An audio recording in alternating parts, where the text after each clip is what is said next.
Okay, so we're talking about getting into black powder firearms, the old muzzle loaders. And we're going to talk about cap and ball guns. Now, the thing about them is they're pretty common.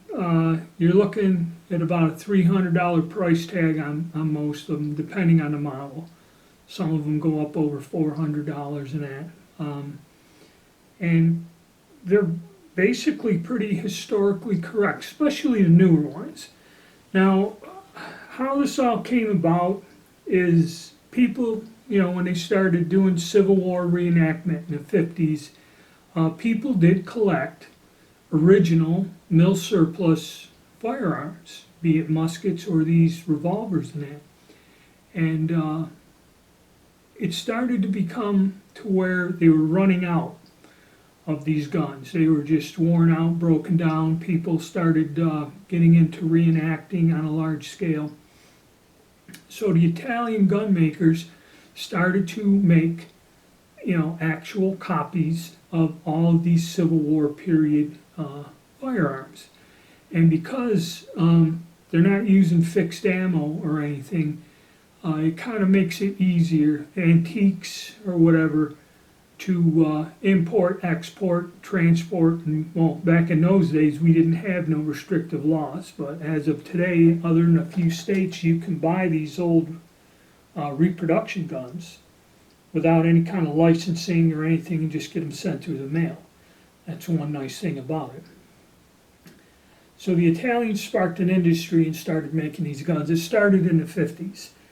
I don't know if there were some U.S. makers or whatever, but over time there were several other countries that made different muzzle loading guns, and now it's gotten down in this day and age. It's pretty strictly all the Italians. Several companies. Pedersoli is one. What's the other one? Philip Paeta, and I forget, I can't remember right offhand, but there's several manufacturers. Now, if you want to get into these, here's a couple pointers. We'll start right off the bat. First thing is, if you know, all of the ones I have are steel framed, okay?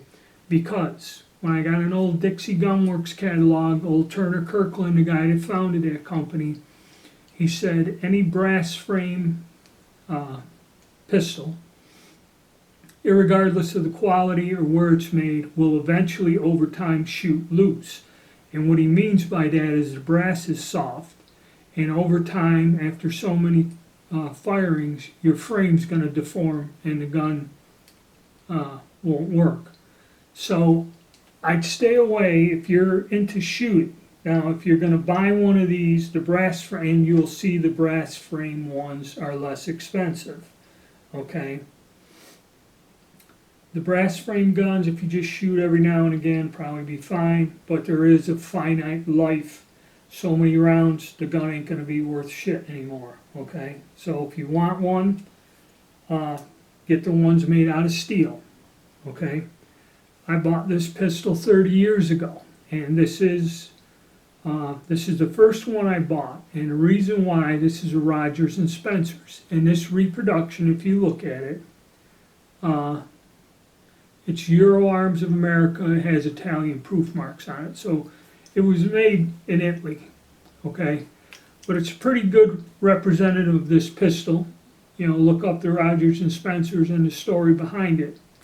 But if you look on the top, it says Roger and Spencer, Utica, New York.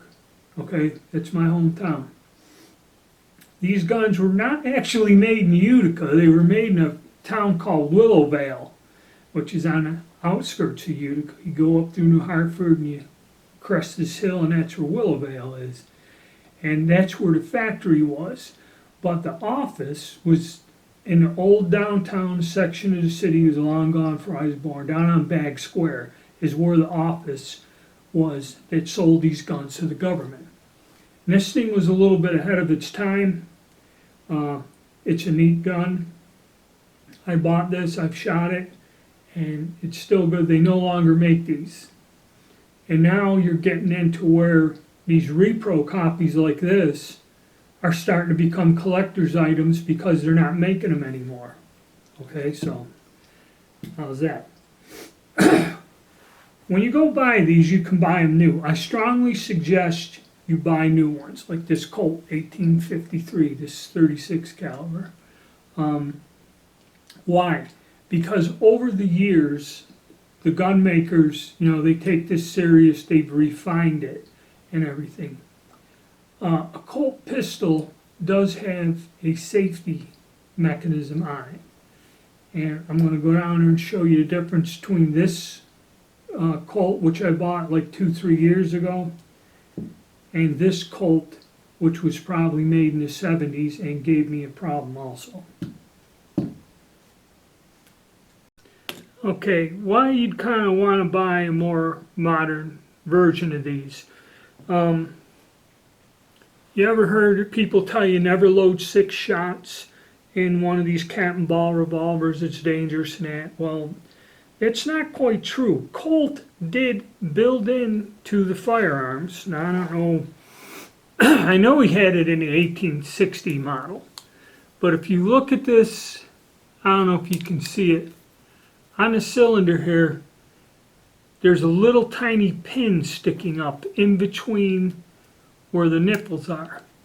And if you look at the hammer, there's a little notch in the bottom of this hammer. Well, what you would do is, you see how it's lined up to fire, is you would get this back, pull the trigger and release this, then get it to where the cylinder rotates.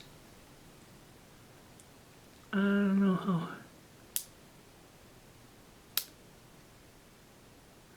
And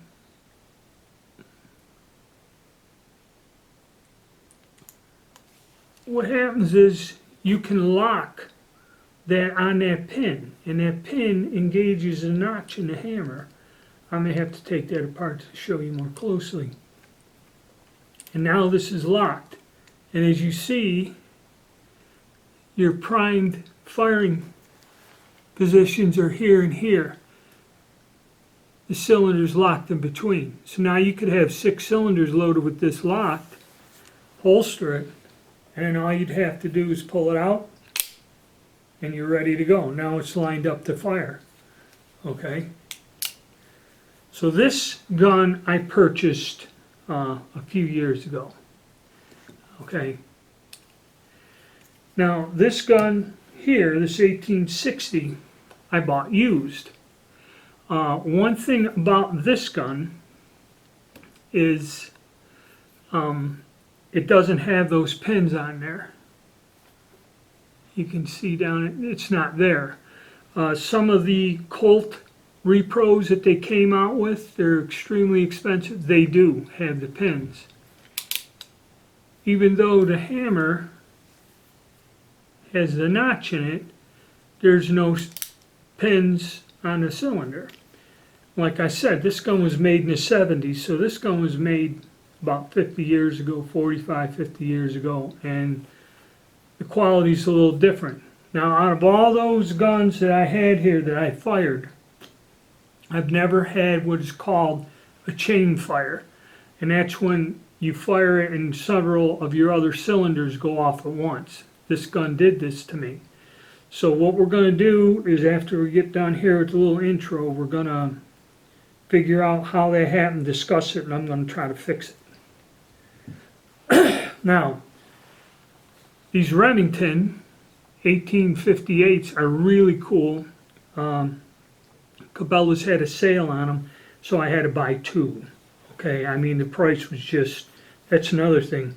You can catch these on a sale, and I picked these guns up. This one and a longer barrel one, okay, because I think I just paid over $200 a piece for them, and they were brand new in the box.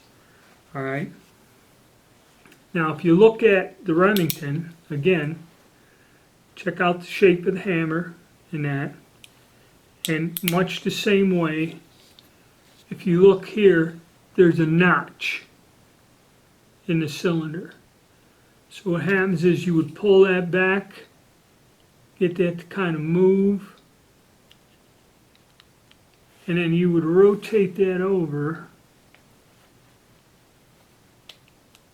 until that hammer catches in one of these notches here and locks the cylinder in place. And you're not going anywhere, the hammer's not going anywhere, the two different nipples in there, it's in between. And you can load 6 chambers, holster this, and then when you draw, you're right there ready to go. Okay, so they are making these guns where you do have your safety features in there, so you ain't got to worry about that not loading 6 cylinders and carrying the gun or holster or whatever. So that's a new thing. This one here, the way this gun was designed, doesn't have any of that. So this one here, you would probably want to leave a chamber empty, and you know, if you're going to carry it, loaded with the hammer on the empty chamber. So you know that's why I kind of suggest getting a newer gun. I mean, the Italians take a lot of pride in this, and they make these to where you got safety features in place and everything else, and the newer guns are a lot nicer in terms of finish, fit. They try to make them, they got a reputation to uphold. Now, this older one, you know, isn't that bad, but there's some shortcomings in there. So that's kind of my advice on what to get, you know, and whatever model you like. They have the Wells Fargo, they have the, I always wanted to get a Walker, an 1847 Walker, but they're quite pricey. You're looking at about $500. I do not have any flint pistols yet.